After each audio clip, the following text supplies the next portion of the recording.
Leche Milex, la de los que saben de leche, les presenta el siguiente programa. 3 puntos de vista desde una misma perspectiva. Temas de actualidad enfocados con el lente espiritual. Hablemos con Miguel Jacín, Ricardo Vidal y Raúl Rizic en Tertulia por 3. Buenos días, amados hermanos y amigos. Este es su programa Tertulia por 3. Miguel Jacín quien les habla, en compañía de Raúl Rizic y Ricardo Vidal. Hermanos, buenos días. Muy buenos días. Saludos a todos nuestros hermanos y amigos. Las misericordias de Dios son nuevas cada mañana. Amén, amén. Hay que recordar eso y rumiarlo cada día cuando vemos ese sol. Nunca olvidar que aunque estamos en la barca, en medio de una tormenta, el Señor está ahí en la barca con nosotros. Y como dice el Salmo 90, Señor, ayúdanos a contar nuestros días. Amén. Y que esto traiga al corazón sabiduría. Ayúdanos a buscar a Jesucristo mientras pueda ser hallado. Amén. Buscadle en cuanto esté cercano.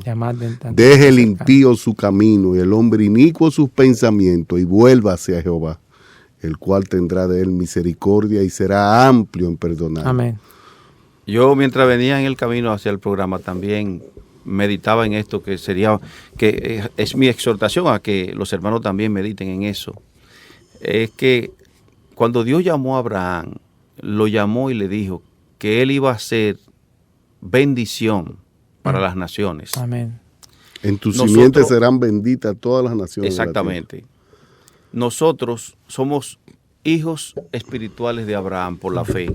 Por lo tanto, ese llamado de Dios a Abraham a ser bendición también ha sido para nosotros. Y yo meditaba en el camino sobre eso, de que Dios me ayude a ser bendición para toda la esfera de influencia donde yo me desenvuelvo. En mi iglesia, en mi casa, en mi trabajo, etcétera. Eso sería glorioso que nosotros mantuviéramos presente esa idea, para que en vez de constituirnos en ocasiones en oprobio, ser punto de bendición para todo el que nos rodea. Y que cuando digan algo en contra de nuestro testimonio, que lo digan mintiendo. Amén. Hay una oración de uno de los salmos que dice, siempre yo pienso en ella, dice que no sea yo confusión para los que te buscan, ni vergüenza para los que creen en ti. Amén. Sí. Pues la semana pasada yo no estuve, pero ustedes estuvieron tratando el tema de la pobreza y analizaron algunos puntos de vista acerca de o cosmovisiones de la pobreza, y veían lo que sostiene el secularismo con su división de evolucionismo, lo que piensa el evolucionismo y lo que piensa el revolucionismo, ¿no? Secularismo evolucionista y secularismo revolucionario. Exactamente. Entonces, todos y el animismo también. El animismo era el otro punto de vista. Ambos, los 3 puntos de vista, colocaban la pobreza extra al hombre, fuera del hombre. El hombre no tenía nada que ver con respecto a la pobreza. Esa no es la perspectiva de Dios. La pobreza del hombre empieza en el hombre, dependiendo de su perspectiva o su cosmovisión o la historia metafísica en que sus convicciones estén apoyadas. Todo está determinado desde ese punto de vista. Decíamos del origen de la pobreza desde el principio. Obviamente, cuando la tierra fue maldita por causa del pecado, maldita será la tierra por tu causa. Entonces, lo que tú dices va como en segundo lugar. Ya eso está ahí. Y el pecado está dentro de nosotros. Ahora, ¿cómo enfrentamos eso? Y ahí es que se desarrolla este tema, como tú estás diciendo. Bueno, los secularistas evolucionistas, para traer lo que tratamos la semana pasada, rápidamente, hablan de que la pobreza es por la superpoblación, por otros dicen... Los revolucionarios. Sí, los evolucionistas. Evolucionistas, sí. Ok. Otros dicen que son secularistas. Sí. Otros no dicen tienen en cuenta a Dios. Dicen que el problema no está en los recursos inadecuados, sino en la falta de infraestructura, que no hay suficiente carretera, puentes, lugares de almacenamiento. Otros, increíbles, cómo el hombre quiere racionalizar el asunto de la pobreza, queriendo ser sabio, lo que se hacen es un necio. Y eso en todas las áreas, cuando sacamos a Dios y queremos usar la razón para buscar racionalizar las cosas de acuerdo a nuestra mente caída, entonces comenzamos a dar saltos de un lado hacia otro, en cosmovisiones realmente que son totalmente apartadas de Dios, y por ende no podemos resolver el problema, sino que se empeora. Por ejemplo, cuando otros definen que el problema es que hay mucha gente, hay que deshacernos de gente. Como dice Garrett Hardin, un catedrático de biología de la Universidad de California en Santa Bárbara, se le ocurrió el concepto de ética del bote salvavidas. Es algo así. Estamos en un gran transatlántico, sinónimo del mundo, se está hundiendo y hay un bote salvavidas y no caben todos los pasajeros. Así que tenemos que deshacernos de algunas personas. Exactamente. ¿Quién es el que queda en el barco? Es un interesante tema de debate. Yo decía la vez pasada que si él quiere ser consistente e íntegro con lo que está enseñando, el primero que debía tirarse al agua es él, que comience por él mismo. Exacto. La idea es dejar que la naturaleza tome su curso. Harding ha dicho que cuando una hambruna mata gente es una tragedia para la gente que se está muriendo de hambre, pero es una cosa buena para su país y para el mundo. Bueno. La naturaleza simplemente se está haciendo cargo del problema de la sobrepoblación. Fíjense cómo el hombre en su mente caída, como dijimos, como dice Romano. La bomba de Hiroshima y la otra de Nagasaki fueron una bendición para ese país. Así es. El subdesarrollo y el hambre son un resultado directo de la opresión del pobre a través de estructuras sociales y económicas complejas e injustas. La gente es pobre y tiene hambre debido a factores totalmente fuera de control. Es decir, son verdades subjetivas, pero tratando de buscar una solución de acuerdo a esas cosmovisiones, el mundo no ha tenido unos resultados correctos, unos resultados agradables.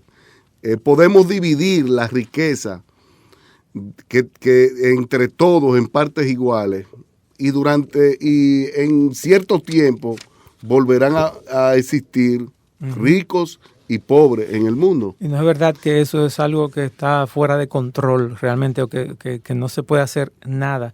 Dios dijo desde el principio que mientras la tierra permaneciera, no iban a cesar la sementera y la siega y el frío y el calor.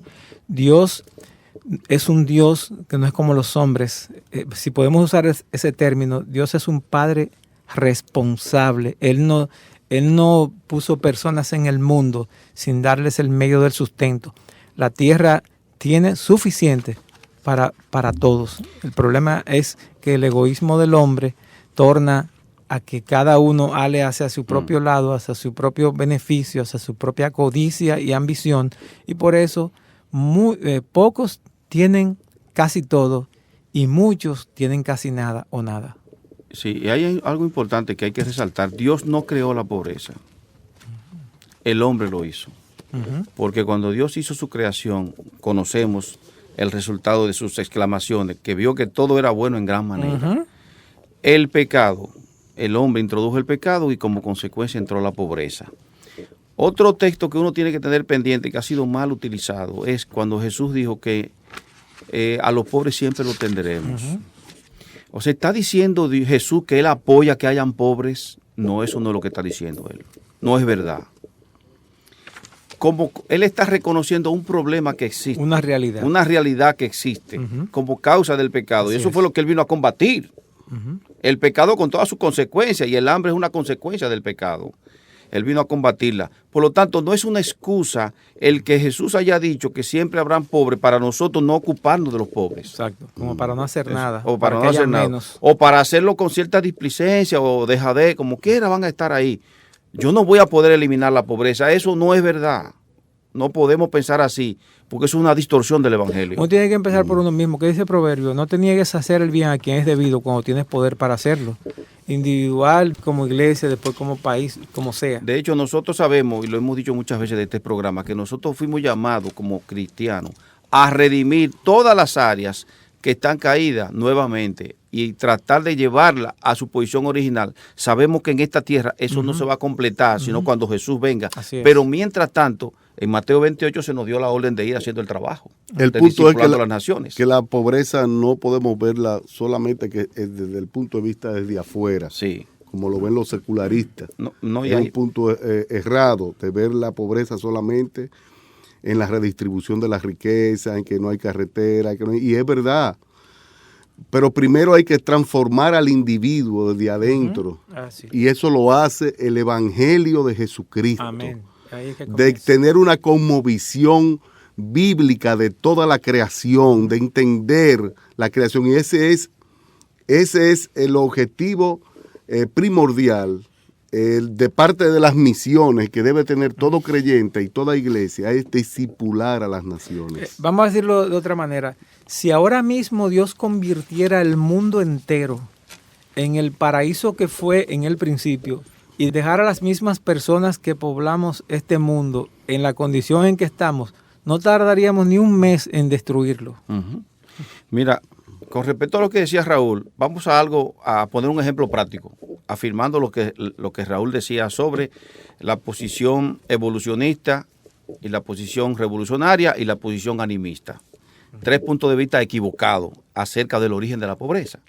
Los evolucionistas dicen que hay mucha gente, que ese es el problema y que por lo tanto no puede haber suficiente alimento. Eso se cae con varios ejemplos en el mundo. Por ejemplo, en la India, uno de los países más superpoblados del mundo y a la vez uno de los países donde hay más pobreza, produce 40 veces más alimento que lo que ellos necesitan para ellos mismos. O sea, si ellos necesitan, digamos, 1 tonelada de comida para mantener a la India, ellos producen 40 toneladas anuales de comida que la exportan. Entonces el problema no está ahí en el exceso de gente, porque hay bastante gente en la India. Y aún más. O sea, la teoría del evolucionismo cae de rodillas. No, pero aún más, ahí, siguiendo ahí en ese punto, antes de tú avanzar al otro, no solamente que ellos producen y exportan, sino que por causa precisamente de su pecado, por causa de su animismo, por causa de su religión, ¿qué hacen ellos? El alimento que se produce allá se lo dan hasta a los ratones, porque ellos entienden que cada criatura debe ser alguien que está pagando un karma y que está en esta vida, vamos a decir, reencarnado en eso hasta que vaya a un estado superior, etcétera, y protegen las vacas y dejan a las personas ancianas morir en las calles. Entonces una cosmovisión totalmente errada, antibíblica, en tinieblas. Así es. Y por eso la necesidad no es solo espiritual. Muchos países se han notado, quizás por primera vez. No es solo lo espiritual, pero comienza por lo espiritual. Exactamente. Que las áreas con el menor acceso al evangelio se encuentran entre las más necesitadas del mundo. Esto no es coincidencia, en tanto que las dos manifestaciones del secularismo y el animismo afirman que el problema viene de afuera. La tesis bíblica sostiene correctamente que el hambre y la pobreza principian desde dentro del hombre. Amén. En términos generales, cualquier estrategia para alcanzar a los no alcanzados con el evangelio debe ser también una estrategia para alcanzar a los pobres. Entonces, Miguel, ¿cuál es la raíz de la pobreza? Bueno, pero yo quisiera, antes de pasar a la raíz de la pobreza, poner el otro punto, un ejemplo del punto que tú hablaste de acerca, ya vimos que con el caso de la India se derrumba el argumento evolucionista de que la cantidad de gente es un problema. Mientras más gente, menos alimento. Eso es mentira. La India lo demuestra porque la India produce 40 veces más lo que necesita, lo que pasa es que lo exporta. Y por su concepción animista y etcétera, están como están. El otro argumento, el revolucionario, plantea que es la escasez de recursos. Es una perspectiva o una visión marxista. Es la escasez de recursos. Hay un ejemplo claro con el que eso se derrumba. China Ese es uno de los países más grandes del mundo. Tiene aproximadamente 131 personas por kilómetro cuadrado, con una cantidad increíble de recursos, por lo grande que es el país. Sin embargo, Taiwán, que es lo que se le llama la otra China, Taiwán lo que tiene 671 personas por kilómetro cuadrado, o sea, muchísimo menos recursos. Y los habitantes de Taiwán por cabeza son más ricos 5 veces que los de China. Es decir, más gente, menos recursos y sin embargo más riqueza. ¿Dónde está entonces el asunto? Eso pone de rodillas también a la posición secularista revolucionaria, de que es por la falta de recursos o por la dominación de otras potencias extranjeras. Eso pone de rodillas esas dos posiciones. Miguel, vamos a una pausa y volvemos en breve. Bien. Usted está escuchando Tertulia por Tres, gracias a Leche Milex, la de los que saben de leche.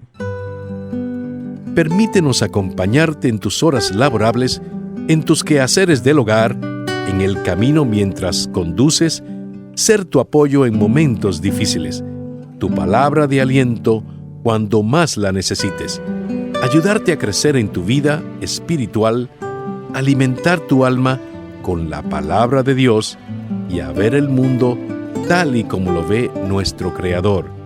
Sintoniza todos los días el 990 AM de tu dial.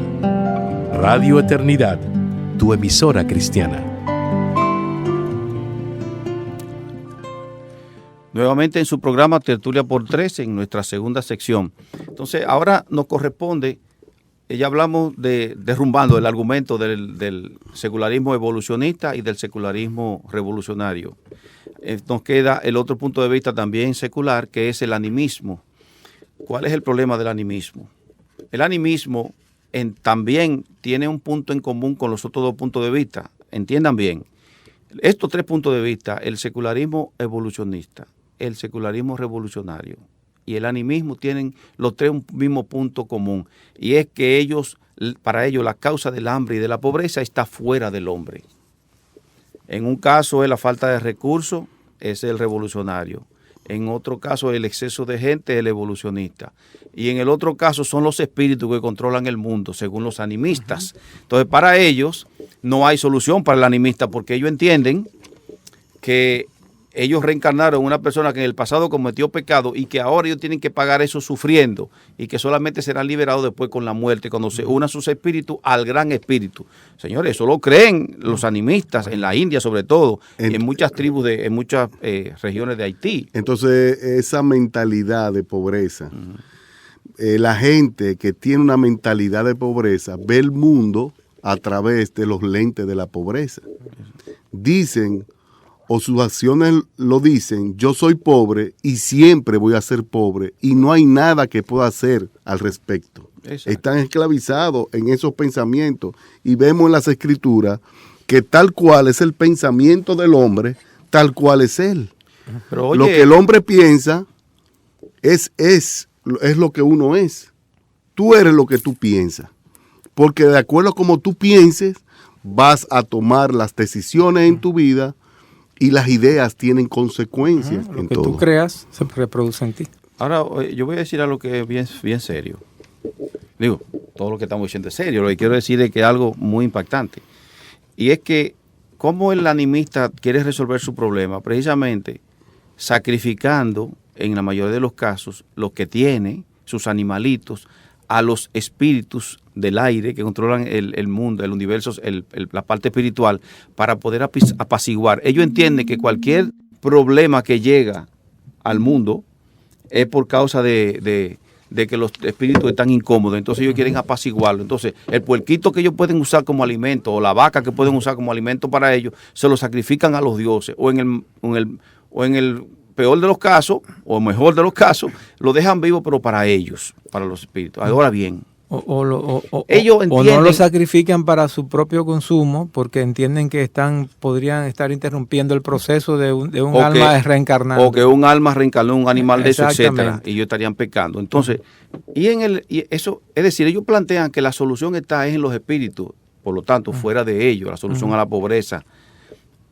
Y en el evangelismo, en el evangelio, en el que nosotros pertenecemos, cristianos, ¿sabe qué? También hay una mentalidad animista en muchos casos. Pero no debería de ser así. No debería ser, pero ¿tú sabes por qué? Ese escapismo de los animistas hindúes y musulmanes, por ejemplo, muchas veces lo tenemos nosotros, allá abajo, en el fondo, guardado. Cuando nosotros hacemos un sobreénfasis en la segunda venida de Cristo y que esa será la única solución, y no estamos diciendo que no, ese va a ser sello final, pero mientras tanto nosotros debemos estar trabajando aquí para combatir todos esos pecados que producen hambre y que producen pobreza desde la perspectiva de Dios. Es decir, que mientras estemos aquí estamos llamados a hacer redención o a redimir todas las áreas de la vida que están caídas, y para eso hay que prepararse para poder informar, por ejemplo, a las ovejas de cómo ellos combatir la pobreza y el hambre. Realmente se debe detener, ¿verdad?, de discipular a las naciones y que las personas, es decir, predicando el evangelio y que las personas entiendan que fueron hechas a imagen y semejanza de Dios, de que el hombre es el administrador, el mayordomo de la creación de Dios, que debemos de cuidar el medio ambiente. Amén. Que Jesucristo es el Señor y el Salvador. Él es el dueño de todas las cosas, de todas las cosas. Sí. Y las cosas funcionan es como Él dice, la familia funciona como Jesucristo dice, que es un hombre y una mujer dentro del matrimonio.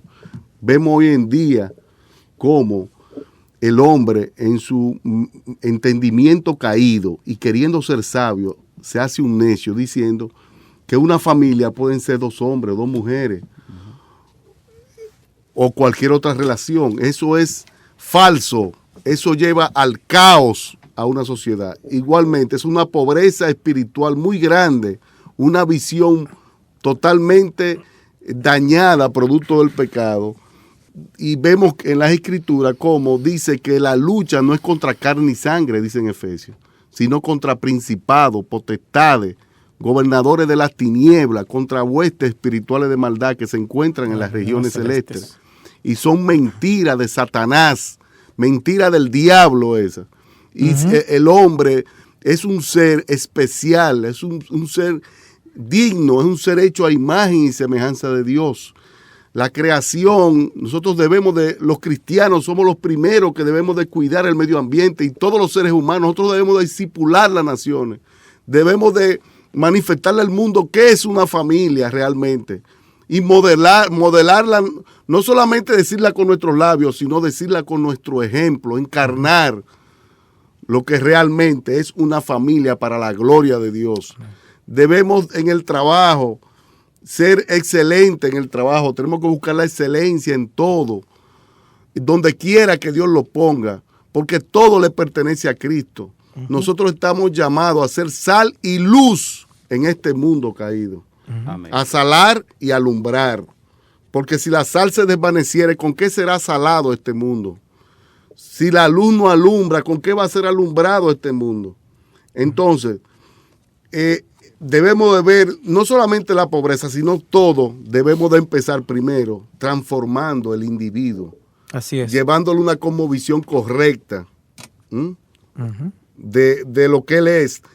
Y transformando el individuo, permeándolo con los valores morales de Dios, con el evangelio de Jesucristo, permeando la sociedad. Entonces vamos a tener una sociedad transformada. Pero debemos primero de empezar por el individuo, no desde afuera como empiezan los materialistas, como los secularistas, esa cosmovisión secularista o animista. No, debemos de transformar primero al individuo y entonces las sociedades serán transformadas. Así es. Entonces, ¿por qué hay gente pobre y con hambre? Vemos ya que las explicaciones que nos dan los evolucionistas, los revolucionarios y los animistas no es real, ni es verdadera, ni obedece a la realidad objetiva que nosotros vivimos. Por los ejemplos que hemos puesto, se derrumban. Y hoy en día, Miguel, con ese relativismo y ese pluralismo de que quieren manifestar de que cada cual puede tener su propia verdad. Eso es falso.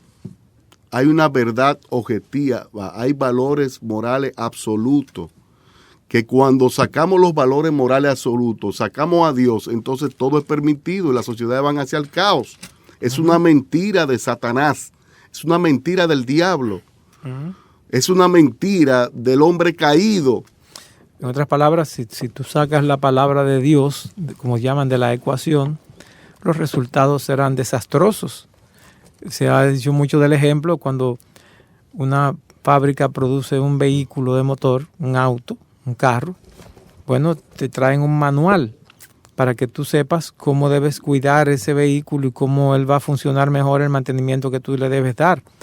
Si tú le echas el aceite en el tanque de la gasolina, o le echas azúcar, o le echas agua en el tanque de la gasolina, vas a hacer un desastre.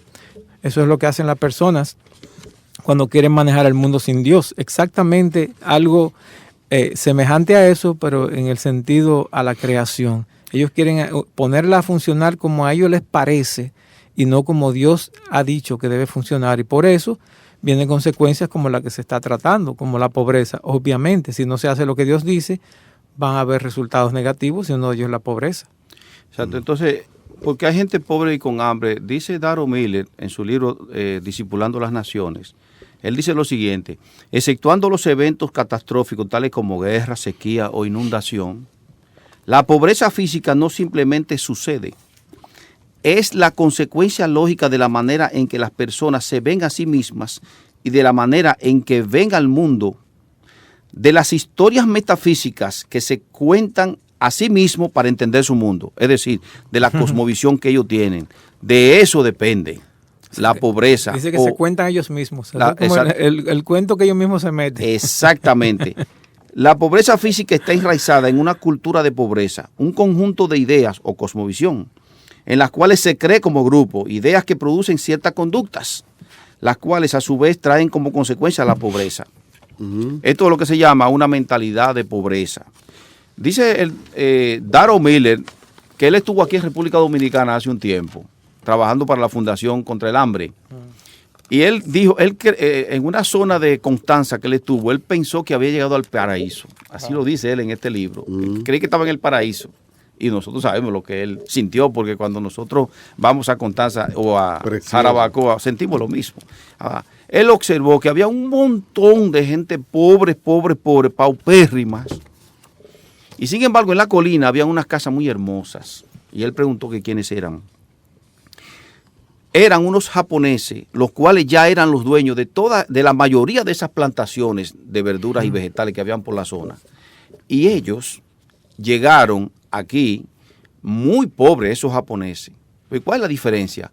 La historia metafísica o o las ideas que ellos tienen. Y fíjate que nosotros sabemos que los japoneses no tienen nada que ver con Dios, ellos no creen en el Dios verdadero. Pero tienen una cosmovisión muy cerca que produce, claro, a la revelación bíblica, de sin Dios. Ellos saberlo. Ellos tienen o han tomado los beneficios de Dios sin tomar a Dios. Eso es lo que se llama la gracia común. No, aún así, tomando las cosas como deben de hacerse realmente, en base a la honestidad, el trabajo, la fidelidad, en base al... sin ser creyente, eso produce beneficio. Por eso vemos sociedades que se han ido desarrollando, pero es porque han asumido los beneficios de la cosmovisión bíblica sin ellos tomar a Cristo. Por eso es que Darrell Miller insiste en que las ideas tienen consecuencias. Consecuencias para vida o consecuencias para muerte. Oye lo que él dice acerca de los japoneses. ¿Cuál es la concepción en esencia del japonés, de cómo piensa el japonés? Los colonos japoneses tienen un valor social llamado ganbare. Ganbare. Que traducido libremente quiere decir esfuérzate más, no te des por vencido, nunca te des por vencido. O sea, eso es lo que le enseñan desde chiquitico. Por eso usted ve que en la guerra, en la Segunda Guerra Mundial, los japoneses se montaban en un avión y el último esfuerzo que hacían era, para no darse por vencido, es que se metían de cabeza en el mismo avión dentro del barco. Wow. ¿Entiendes? Kamikaze. Exactamente. Es decir, esa mentalidad lo lleva a la producción, a salir y a romper con la pobreza. Así es. Ahora bien, pero nosotros tenemos algo más maravilloso y todavía más extraordinario para romper con ese esquema de pobreza, y es el mandato cultural de Dios. Y no solamente el mandato cultural de Dios, sino que fuimos hechos a imagen y semejanza de Dios. Ya lo hemos dicho otras veces en este programa, pero señores, nosotros el tanto repetir una misma idea puede perder el peso de la idea. Hemos perdido la esencia de lo que significa que fuimos hechos a imagen y semejanza de Dios. Si Dios es el creador y hizo todo lo que existe con su gran poder simplemente a partir de la nada, y nos hizo a nosotros a su imagen y semejanza, eso implica que nosotros tenemos ese poder creador que Él tiene, lo puso en nosotros, naturalmente que en una escala sumamente inferior, pero no menos significativa. Uh-huh. Nosotros no podemos crear a partir de la nada, pero sí a partir de lo que ya Él puso ahí y creó. Y descubrir la creación. Exactamente. Porque fuimos hechos a imagen. Entonces, cuando tú tienes esa idea y tú entiendes, y tú de manera deliberada y consciente empiezas a decir, no, pero si yo fui hecho a imagen y semejanza de Dios, y el talento que Dios me dio a mí fue, por ejemplo, economista, entonces hay muchas cosas que yo puedo empezar a buscar y descubrir en esa área en dependencia de Dios, pidiéndole a Él que me guíe y que me oriente, porque Él me hizo a su imagen y semejanza y no fue en vano, y ese poder de creación está en mí, porque Dios lo puso, yo tengo que desarrollarlo, tengo que buscarlo, tengo que encontrarlo. Y no solo para tu propio provecho personal, sino como se dice de David, que siendo él un rey, él no hizo como los que son reyes ahora, presidentes, la idea es servirse a sí mismos de las personas, no, él sirvió a su generación, sirvió a su gente siendo rey. Él, obviamente, Dios nos dio el trabajo también para nuestro sustento, pero para el provecho de otros también, no solamente para el mío. Exactamente. Miguel, entonces, esa visión fue lo que dio el surgimiento del cambio de la ciencia informal a la ciencia formal. Correcto. Anteriormente se pensaba que era una lucha de dioses, de supersticiones, de una mentalidad pagana. Y cuando viene la reforma protestante, que se acercaron a las escrituras, uh-huh, ya el conocimiento de que hay un solo Dios y que es el creador, eso llevó a los científicos y a personas a descubrir esa creación de que el hombre fue hecho a imagen y semejanza de Dios, que tiene esa vocación de poder descubrir las cosas de la creación, y eso es lo que trajo progreso a los pueblos. Fue la cosmovisión bíblica. Así es. Mientras más nos acercamos a Dios, es el bien, a la revelación de Dios, a la cosmovisión bíblica de ver la vida a través de los lentes de la palabra de Dios. Claro. Si lo vemos con otros lentes, lo vamos a ver deformado. Por eso, tal cual es el pensamiento del hombre, tal cual es él. Mira, la solución a la pobreza y a su consecuencia, a su hermana gemela, que es la desnutrición, está la solución dentro del hombre, pero lo vamos a explicar en la próxima sesión después de esta pausa. Usted está escuchando Tertulia por Tres, gracias a Leche Milex, la de los que saben de leche. Escuche diariamente Radio Eternidad en los 990 de su dial.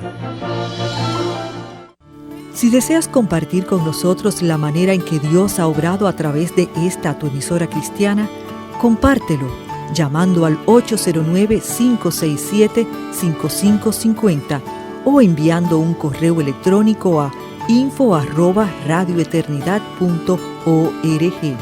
Radio Eternidad, tu emisora cristiana. Nuevamente en su programa Tertulia por 13, nuestra tercera y última sección. Miguel, tú hablabas de que el hombre uh-huh, fue hecho a imagen y semejanza de Dios. Correcto. Eso es importante enfatizarlo. Sí. Porque tal cual es el pensamiento del hombre, uh-huh, tal cual es él. Así es. Fíjense, si se piensa que el hombre es producto de un afortunado accidente de materia, tiempo y casualidad, todo es permitido. ¿Cuáles son las consecuencias de que todo es permitido? Porque sacamos a Dios del escenario. Exacto. Entonces vemos personas que han asumido esas ideas y las consecuencias de esas ideas en la pobreza o en cualquier ámbito de la vida. Por ejemplo, que lo hemos dicho en programas anteriores, personas defensoras de los derechos de los animales, dice que matar a un niño es igual que matar a un pollo. Uh-huh. Y las consecuencias que se van desprendiendo de esa idea totalmente infernal de que el hombre es producto de una evolución casual, las consecuencias que se desprenden de ahí es que cuando dicen vamos a aprobar el aborto, asesinar niños, aprobado, queremos aprobar el homosexualismo, el lesbianismo, el bestialismo, la poligamia, aprobado, porque somos producto de materia, tiempo y casualidad. Uh-huh. No somos nada, no somos seres con la dignidad divina, no somos seres hechos a imagen y semejanza de Dios. Entonces, las ideas tienen consecuencias y eso lo asume la población y no sabe de dónde vienen esas cosas. Así es. Porque si sacamos a Dios y sacamos los valores morales de Dios y sacamos lo que Dios dice, un barco a la deriva, todo es permitido. Así es.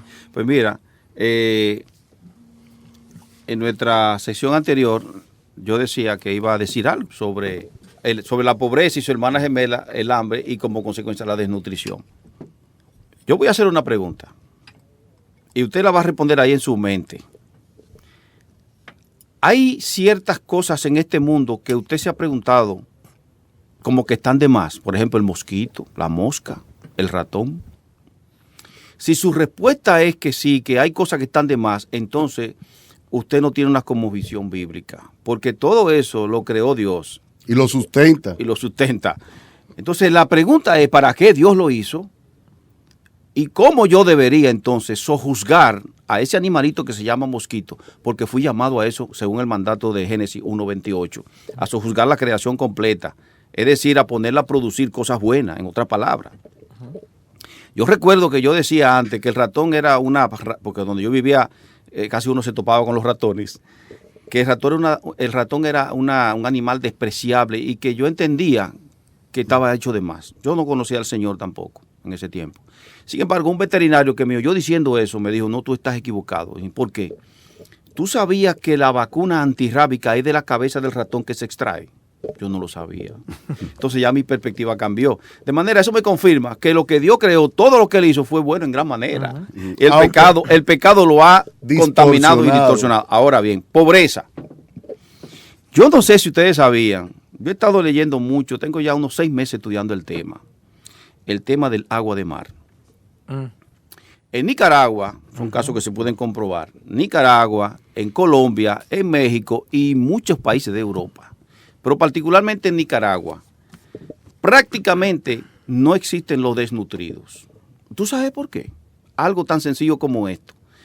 El gobierno nicaragüense estudió el tema del agua de mar y comprobó, y eso lo hizo a raíz de un descubrimiento de un señor llamado René Quinton en 1925.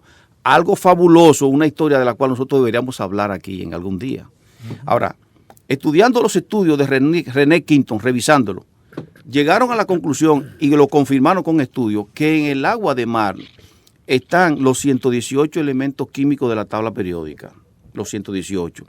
Además, que están los nutrientes por excelencia del cuerpo humano, que son el fitoplancton y el zooplancton. Yo no voy a explicar lo que es fito ni zoo. Pero explícale por lo menos a la audiencia, porque no todos tienen el mismo conocimiento de lo que es la tabla periódica, por lo menos. Los elementos de la tabla periódica. Son, en la naturaleza, en la creación de Dios existen 118 elementos químicos. Okay. El hierro, el aluminio, el cobre, el magnesio, todo eso, el cloro, sodio. Bien. Y todo eso está en el mar, sí, en el agua de mar. Está en el agua de mar.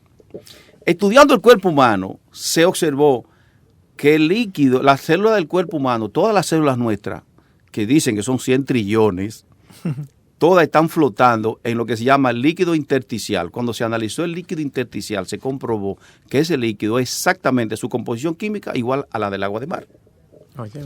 Entonces, el agua de mar tiene los 118 elementos químicos de la tabla periódica. Todo es sustancias orgánicas que nuestro cuerpo necesita. Tiene el fitoplancton y el zooplancton.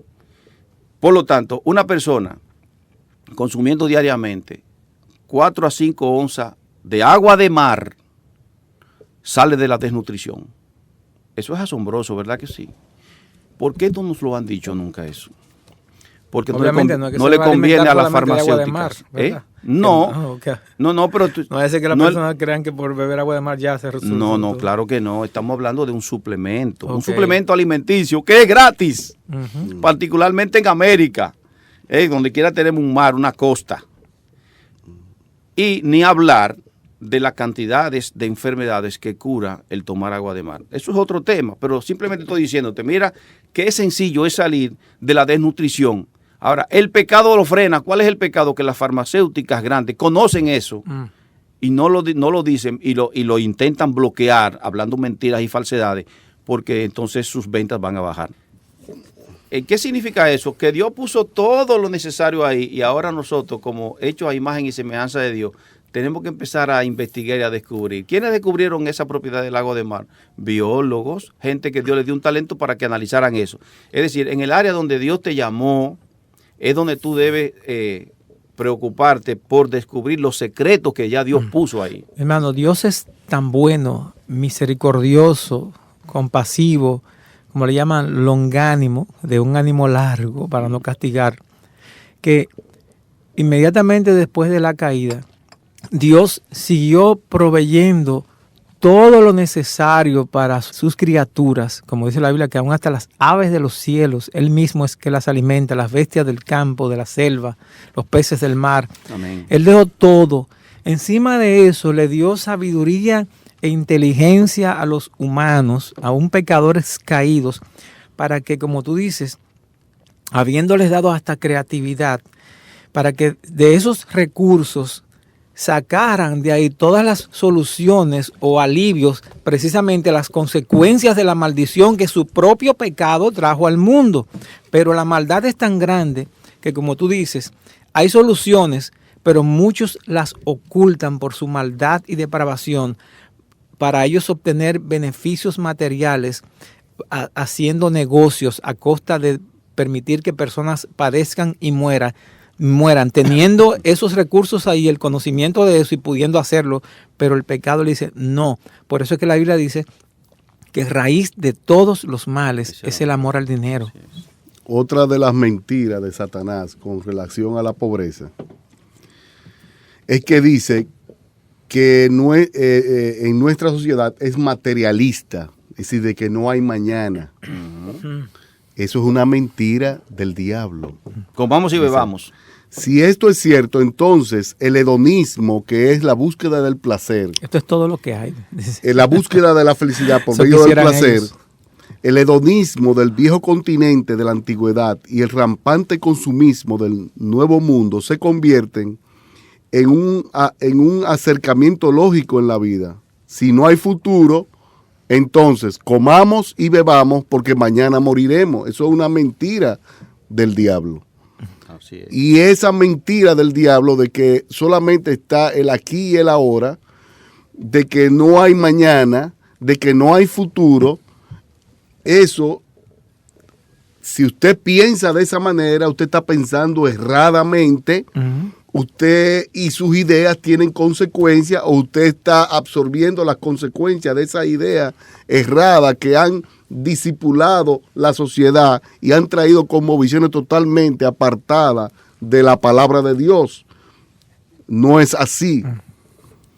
Esas expresiones que uno oye mucho, y a veces hasta uno mismo la ha utilizado, en una forma jocosa, pero es peligrosa, es que nada es nada. O sea, nada es nada significa que no hay más nada. Y que haga o que no haga, al final da igual, porque ya todo va un día que ya no va a ser. Y eso no es verdad. Y sacas a Dios del escenario. Exactamente. Es decir, divertirse es uno de los valores más altos, según esta visión, lo cual explica, por lo menos en parte, la fascinación devastadora de Occidente por el deporte, los espectáculos, la recreación. Es decir, porque tenemos que buscar el placer constantemente, se vuelve un ídolo en la vida del individuo porque hay que disfrutar, porque solamente tenemos el aquí y el ahora. Y eso es una mentira de Satanás. Y eso es una cosmovisión errada de ver la vida. Solamente basta con leer el libro de Eclesiastés para que sepamos cómo Salomón tuvo esa mentalidad por un tiempo y después concluyó con gran sabiduría: todo esto es vanidad y aflicción de espíritu sin provecho debajo del sol. Y el fin del discurso, decía él, es este: teme a Dios y guarda sus mandamientos, porque esto es lo que es el todo del hombre, porque Dios traerá toda obra a juicio, juntamente con toda cosa encubierta. Mi amigo, sí, hay un futuro, hay un juicio, esta vida no lo es todo, y cada uno de nosotros se va a tener que presentar delante de Dios a dar cuenta de su vida, y aquel que no se encuentre aquel día en Cristo irá a una perdición eterna, pero todavía hay oportunidad. Dios llama a todos los hombres en todo lugar a que se arrepientan. Por eso vemos en el universo leyes físicas, vemos en el universo leyes biológicas, vemos leyes químicas y de todo tipo de leyes. También hay una ley moral. Amén. Que no podemos transgredir. Así es. Y nadie puede quitarse esta sentencia de la cabeza. Del polvo viniste y al polvo volverás. Y solamente en Cristo tenemos vida. Amén. Vida eterna. Y es el único que puede perdonarnos nuestros pecados. Amén. Y es el único que puede reconciliarnos con Dios. Y a Él sea la gloria por los siglos de los siglos. Amén.